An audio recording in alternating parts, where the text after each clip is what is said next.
How do you do that? How many times have people asked you this question?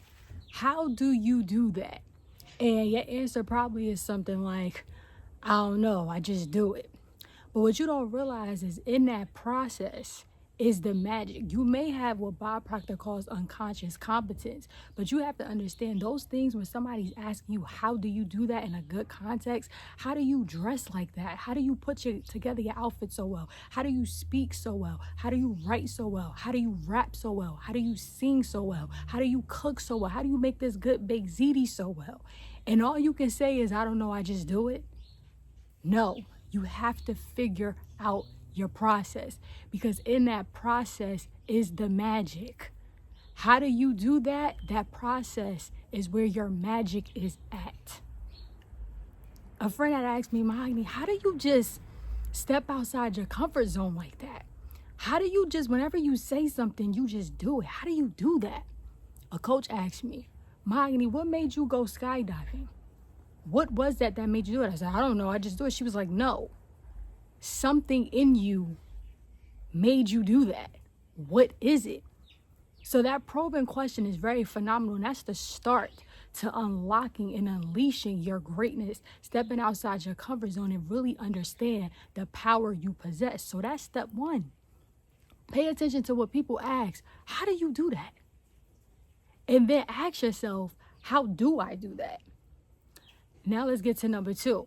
So stepping outside your comfort zone, which is what I'm really good at doing, connects to this, how do I do that? Which a lot of times when we don't unlock it, it comes from fears and limiting beliefs. So I'm gonna give you guys some tools and suggestions on how I unlock my power and unlock my greatness with stepping outside my comfort zone.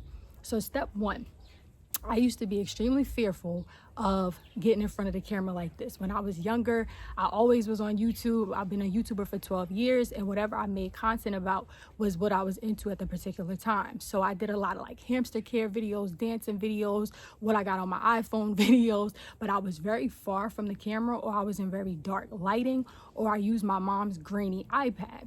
So let me tell you guys what I mean by this. I was still putting myself out there, but I was just allowing myself to take those baby steps. I didn't realize it at the time, but I knew I always wanted to do this. I knew I always wanted to create content. I knew I always was meant to be in front of the camera, but I was insecure about my eye and what people would say about it, what people would think about it.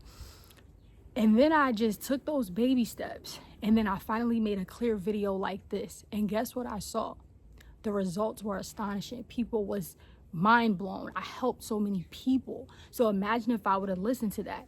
So basically what I'm telling you is to take baby steps. So in trying to figure out your processes and what you do and starting to put yourself out there, allow yourself to put yourself out there, but have some baby steps in place. You may not want to take the big jump.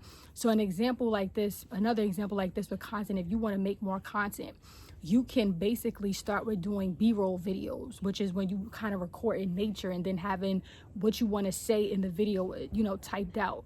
Or you can do videos. I see one girl, she literally does her videos where she turns to the side like this, so you can't really see her face.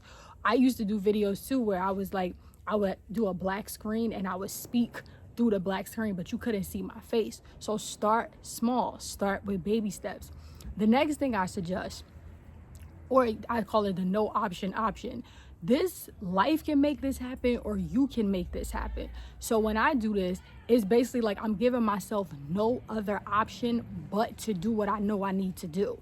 So for example, I jumped when I wanted to learn how to swim, I just started jumping in deep water. Now don't go do that now, but that's an example of what I'm talking about. So you give yourself the option, no other option. And another way this could work out, life could come too. So I'm gonna give you an example of how life could kind of put you in a predicament to where you have no other option, is if you're avoiding your truth, if you're avoiding your integrity. So I used to suppress my emotions a lot. And then what happened was, as life progressed, life put my back against the wall to the point where if I wanted to do better, if I wanted to be better, I had to express my emotions. So if you kind of want to jump and put yourself out there, start. What is something you could do today for your business, for your company, for yourself, to where you're, achieving your goals? What's the first action step you could take today? And then start it from there. The next thing when it comes to your comfort zone, sometimes when we're sleeping on ourselves and we're not going past our full potential, is because we're scared of trying something new. We're scared of going against something, going against the norm. So check this technique out. I call this the dip and dab. So basically, I'll give you an example. When I was in college, and I was, my first major was psychology. Got into the class, realized it was not for me. I had no shame in getting into another major because I just knew that psychology was not it. Then I went to business, then I went to English, then I think I was undecided, and then I got to communication, media, and film, which is obviously me. So dipping and dabbing is basically like you're incorporating something new while still holding on to something else, or you're just kind of trying different things as you go. But understand, commitment is not required here. You are putting yourself in a place to try different things. So dipping and dabbing is basically like, this is really perfect when you're having an identity crisis and you like, I don't know what I want to do. Listen, you go out and try a lot of things and see if it fits you. Last but not least, I want to talk about, this is the thing that keeps me going and stepping outside my comfort zone all the time. Thinking about if I did not. My biggest fear is getting old and sitting on the couch and knowing I didn't contribute in the ways that I needed to contribute. So when you're sitting down, you're sleeping on yourself while people are asking you, how do you do that? I want you to think about how much regret or how much you would lose from not contributing and being your best self. So that's something to really think about. The first step of the video, I said, figure out your processes. How do I do this? How do I cook this way? How do I act so well? How do I speak so well? How do I write so well? Then I want you to think about, if I don't let this go to its fullest potential,